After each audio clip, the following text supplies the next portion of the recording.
Tonight, we're looking at an extraordinary development inside the American justice system, one that speaks volumes about the ongoing struggle between law, politics, and accountability. A federal judge has taken the rare step of removing a U.S. attorney, a prosecutor originally appointed by President Donald Trump, citing concerns over political interference and compromised impartiality. That kind of move almost never happens in the United States. It signals something deeper, a reckoning inside the machinery of American justice. The case behind this decision was already politically and emotionally charged, but what makes this moment remarkable is why it happened. According to court records, the judge pointed to ethical conflicts and a loss of impartiality within the prosecutor's office, language that, in the world of federal law, lands like a thunderclap. It's the system saying enough. This particular U.S. attorney was one of several Trump-era appointees placed in key legal positions across the country. Many stayed under the radar. Some simply did their jobs. But a few, as this case suggests, may have blurred the line between pursuing justice and protecting political interests. And here's what makes this ruling so significant. The judge didn't just act to remove one individual, he acted to defend the integrity of the judiciary itself.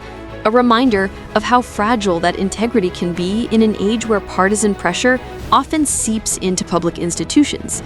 For months, observers inside and outside Washington have tracked growing friction between Trump-era holdovers and a new generation of prosecutors seeking to restore trust in the rule of law. Because when the justice system becomes political, justice itself becomes conditional. This isn't a story about Democrats versus Republicans. It's about whether the American legal system can withstand the influence of those who would bend it to serve power instead of principle.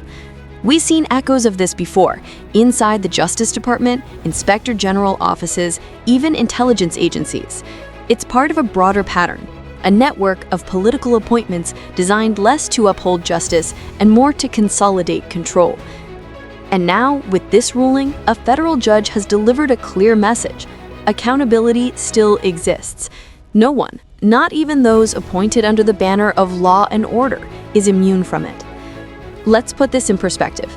It is exceedingly rare for a federal judge to intervene this directly, to remove a U.S. attorney over ethical concerns.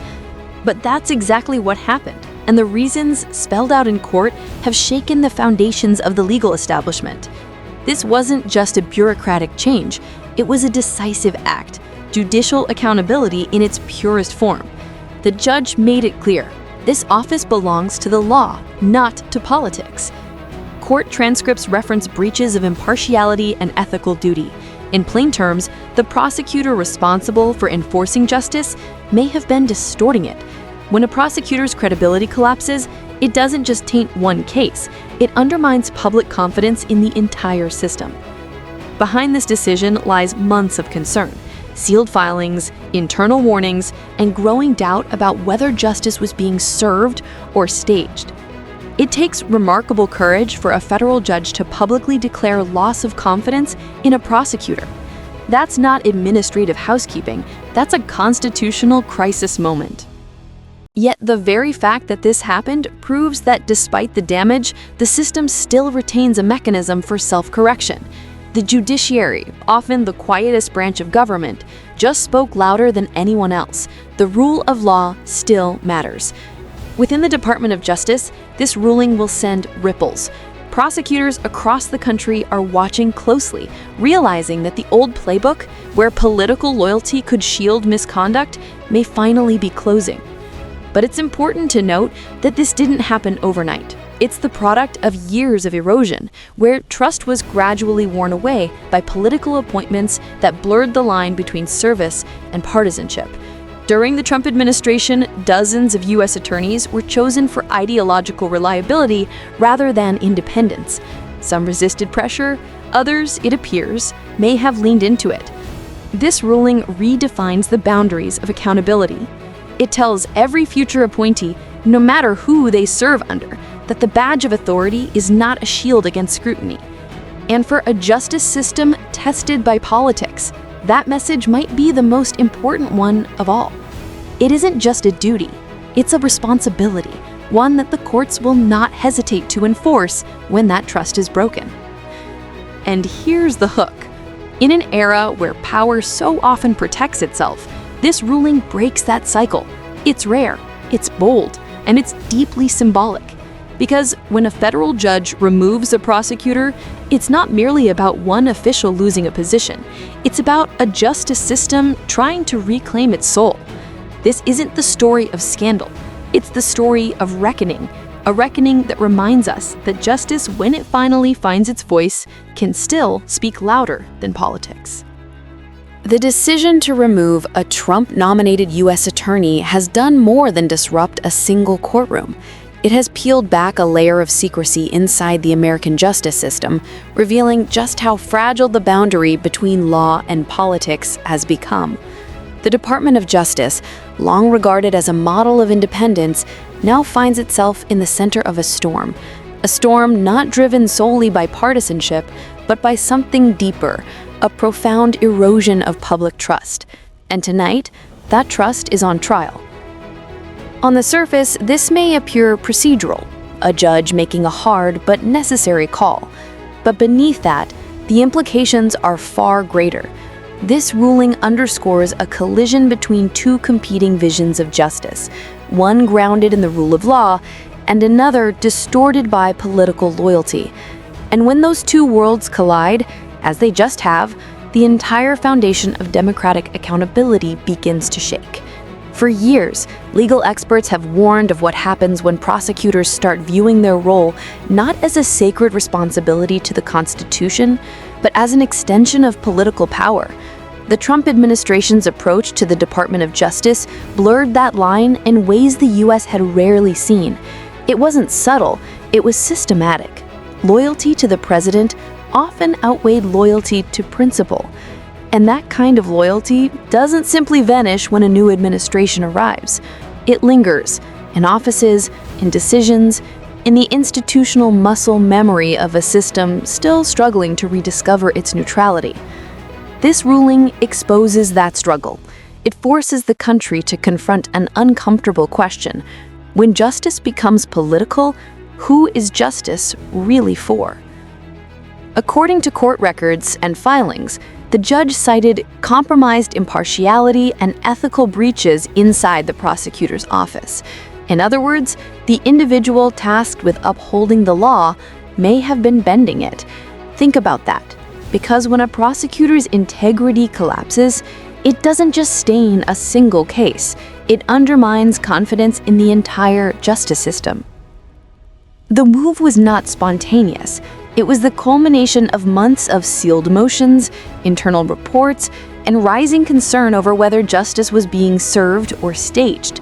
For a federal judge to publicly say, "I no longer have confidence in this prosecutor's impartiality," is not a routine statement. It's a constitutional alarm bell. But within that alarm is something else: hope. Because this decision, rare as it is, proves that the system still retains a capacity for self-correction, that even after years of erosion, there remains a line the judiciary refuses to let politics cross. Across the Department of Justice tonight, prosecutors and attorneys are watching this unfold, realizing that the old playbook, where political loyalty could disguise misconduct, might finally be closing. Let's not romanticize it, though. This didn't happen overnight. It followed years of slow decay, years when appointments blurred the lines between public service and political allegiance, when the very idea of independence was treated like an obstacle instead of a standard. During the Trump years, dozens of U.S. attorneys were chosen for their ideological reliability more than their independence.